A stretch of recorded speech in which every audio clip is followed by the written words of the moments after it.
Como é maravilhoso aprender a cada dia a história de uma pessoa que vai fazendo o seu itinerário de forma profunda, na escolha pela palavra de Deus. Alguns deles tocados já na infância e outros na idade adulta. Cada um com uma história para dizer a cada um de nós que é possível fazer o caminho da santidade.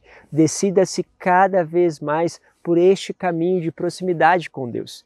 Hoje eu quero falar com vocês sobre Santa Eulália, uma santa de origem espanhola, lá de Barcelona, nascida em 290, como vocês sabem, um tempo de perseguição, por isso muitos mártires nesta época. É comum nesse trajeto percebermos que inúmeras pessoas deram a vida diante do Império Romano, que atacava os cristãos.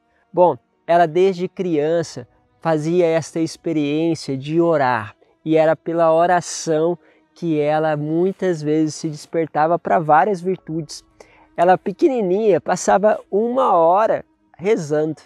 Aquela pequena criança dedicava-se à oração constantemente.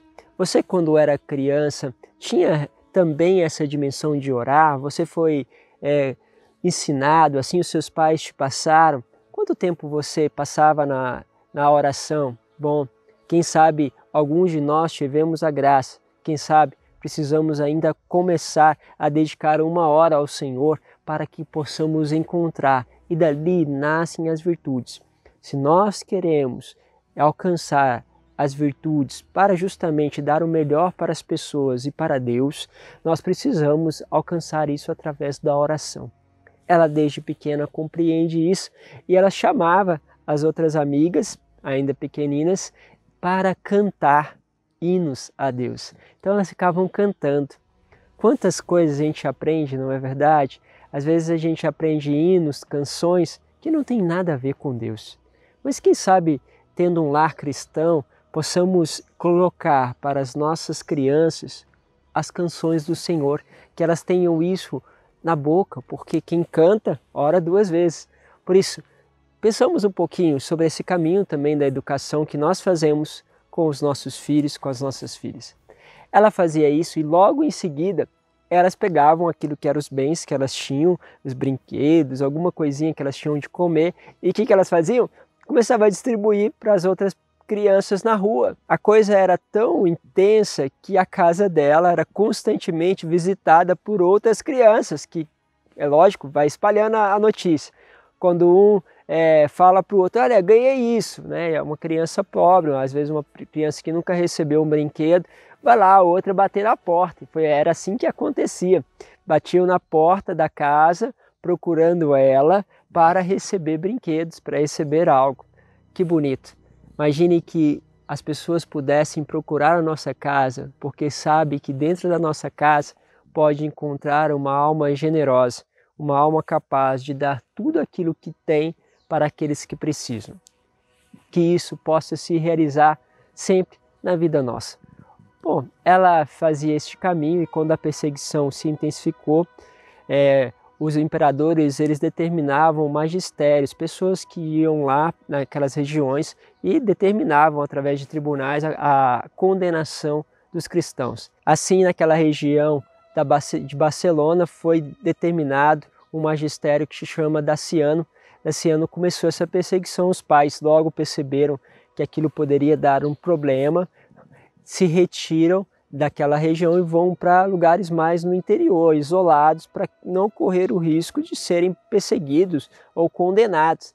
Mas esta pequenina, Eulália, com apenas 13 anos, meus caros, sabe o que ela faz? Deixa a sua casa, foge durante a madrugada e vai se apresentar ao magistério. Vai lá colocar-se diante de Daciano para justamente falar com ele. Se você procura cristão, eis aqui uma. Essa é a palavra que narram nos seus textos. Ou seja, se você procura alguém, você encontrou. Imagine o impacto que aquilo teve naquele magistrado, vendo uma pequenina de 13 anos se colocar para o martírio diante dele.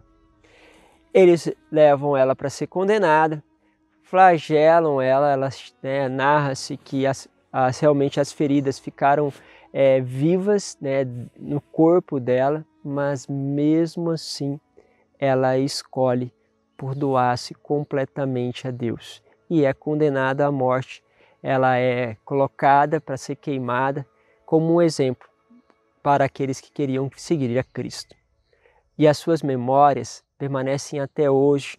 Ela é a santa de referência em Barcelona, junto com Nossa Senhora das Mercês, porque levou até o último momento a sua vida em total entrega ao Senhor. E eu acho que, sem dúvida, isso nasce pela oração. Quando nós nos acostumamos a uma vida de oração, aquela força extraordinária para doar-se a Deus e aos outros nos impele a dar a vida. Se nos falta muitas vezes aquele impulso de dar-se, é porque muitas vezes nos falta a oração. Quanto tempo você tem dedicado à oração? Quantas vezes você tem transformado a tua vida de oração em atos concretos para os outros? Porque não se pode amar a Deus que não se vê se você não ama aqueles que você vê, que são os seus irmãos. Pense um pouco sobre isso, que Deus vos abençoe e que esta pequenina santa possa interceder lá no céu por cada um de nós. Deus vos abençoe, Pai, Filho e Espírito Santo. Amém.